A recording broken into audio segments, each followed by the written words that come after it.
what are the sides? And today we find that the Masons have apologized to their members for even allowing Tucker Carlson and Conor McGregor into their building because they didn't know who they were. The only people who don't know who Conor McGregor is.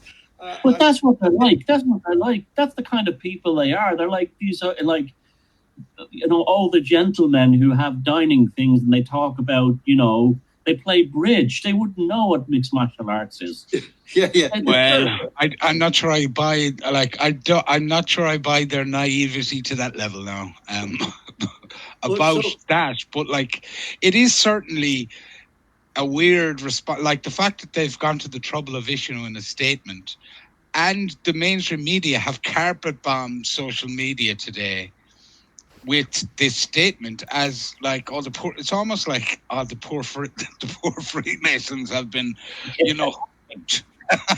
Yeah.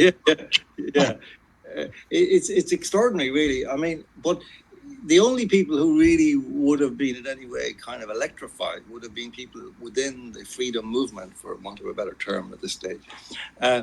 Like that this is their hobby, finding clues like this and pursuing them to the nth degree and making connections which aren't there, but making them anyway. And so I don't see who would possibly have gained. What was the point? I think what Thomas says is entirely plausible. You know, the people, the Americans who made this worker for Tucker Carlson, who made this arrangement, they might have made a few inquiries. Are there any halls for rent in Dublin? And they said, oh, there's one here, this place on Molesworth Street. Great, sounds good. And, you know, that's about it, I think. And so, yeah, but you're right, Jerry. I think that it has muddied the waters a lot. And it has kind of coloured the whole thing from the beginning. And, you know, this is a very interesting situation that we're in.